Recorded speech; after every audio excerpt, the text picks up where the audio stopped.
Eu deveria estar surpreso com a arrogância e prepotência desses dois, sabe? Mas eu não tô não, afinal de contas eu conheço muito bem os bastidores dessa emissora. São praticamente semideuses. Eu gostaria de saber qual é o papel do jornalismo na vida do brasileiro, no dia a dia da população brasileira.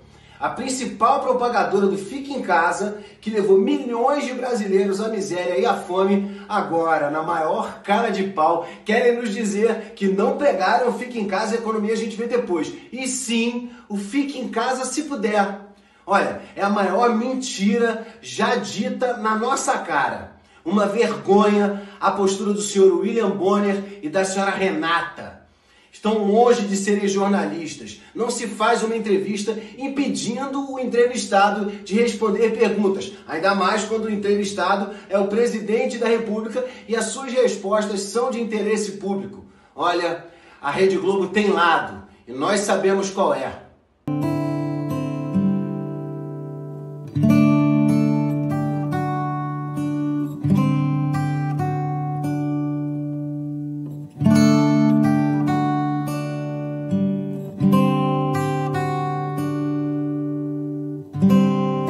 O choro é livre, não dá pra gente reclamar, é isso que tem.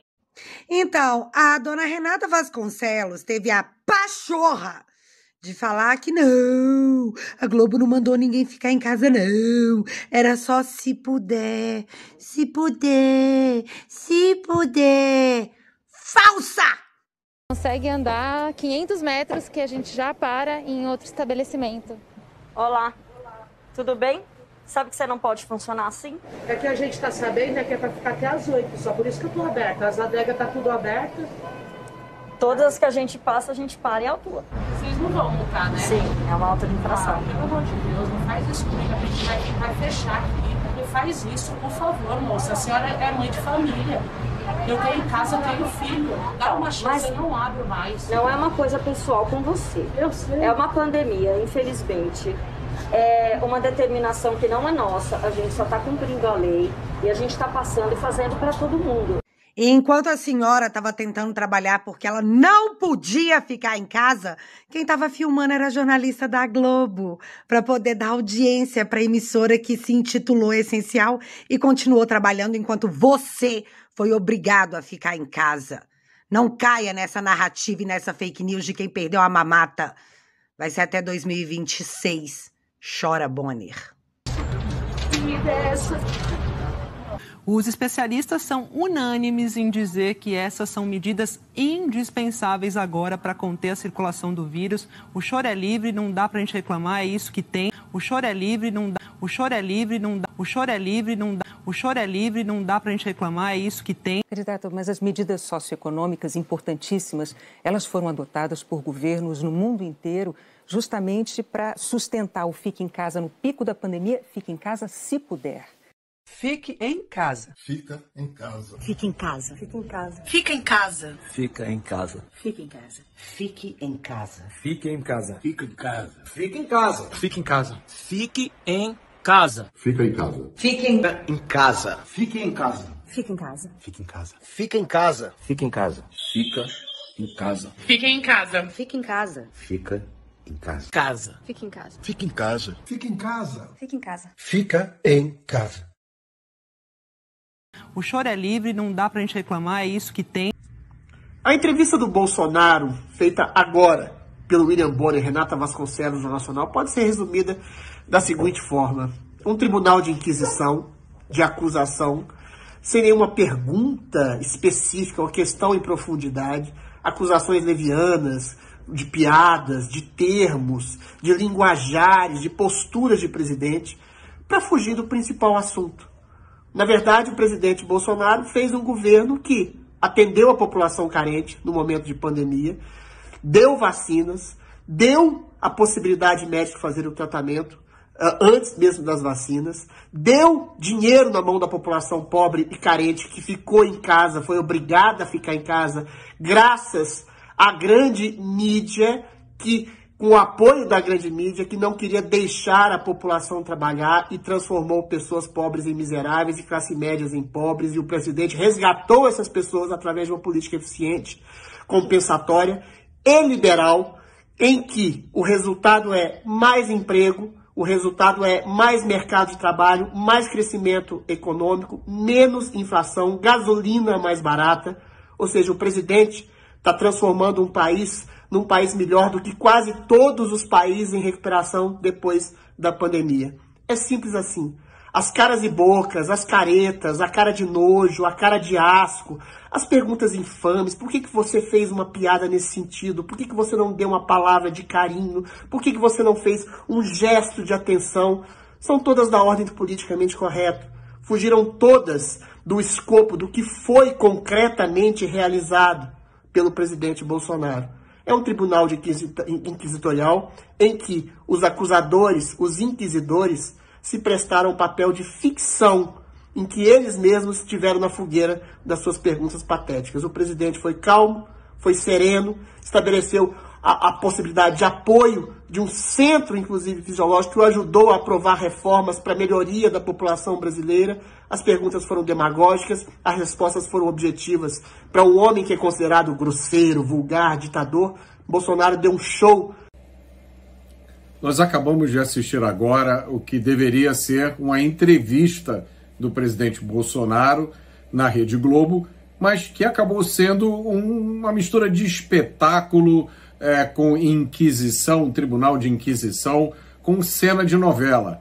Uma coisa muito complicada. A entrevista começou com uma afirmação por parte do William Bonner, dizendo: presidente, o senhor tem xingado os ministros do STF, o senhor tem feito ataques sem prova nenhuma, o senhor pretende criar um ambiente que permita um golpe, uma acusação, assim, essa foi a abertura da entrevista.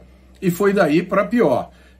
Outra pergunta foi: qual era o seu propósito ao ameaçar as eleições não serem realizadas se não compete ao senhor decidir sobre isso? Quer dizer, um tom insultuoso que você não usaria com nenhum entrevistado. Imagine com o presidente da República. O presidente tentou usar um tom ponderado, usou um tom sensato, calmo, explicou a história da invasão do sistema do TSE pelo hacker, e aí o Bonner replicou dizendo: é curioso que o senhor se refira a esse episódio porque o senhor foi acusado de ter divulgado informações sigilosas e inconclusivas. Quer dizer, os entrevistadores já traziam o diagnóstico pronto, jogavam para cima do entrevistado e era só esperar ver o entrevistado agonizar. Uma total falta de respeito, uma total falta de bom senso.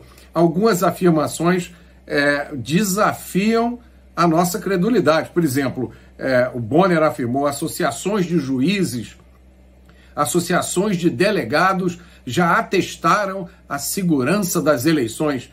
Quem são as associações de juízes ou associações de delegados para atestar segurança de qualquer coisa?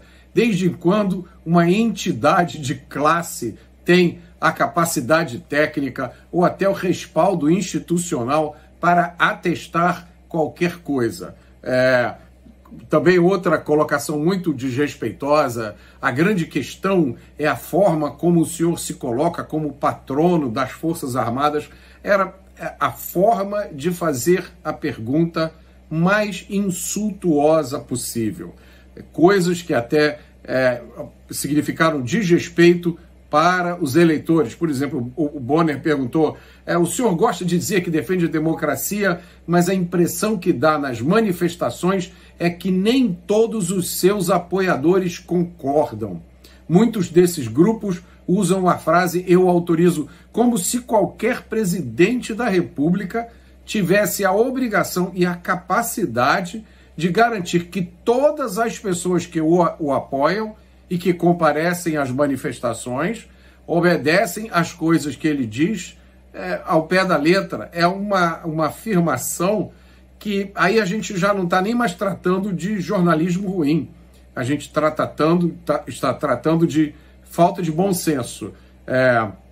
E aí eu acho que foi a joia da coroa, né? A magnífica oportunidade que os dois entrevistadores deram ao presidente de assumir o compromisso de aceitar o resultado nas urnas, como se aquela entrevista num telejornal de uma emissora se tornasse o fórum sacrossanto, onde todas as questões da República e da democracia vão ser resolvidas. E aí retomou-se o tom da entrevista, com a entrevistadora repetindo uma afirmação patética: o senhor imitou pacientes com falta de ar, o senhor desestimulou a vacinação, e foi por aí afora. Qual é o resumo dessa entrevista?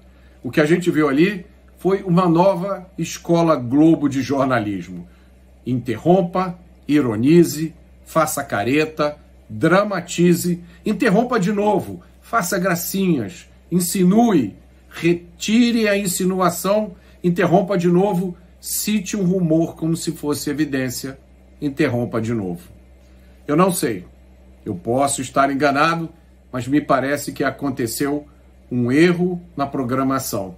Colocaram uma novela no lugar do noticiário.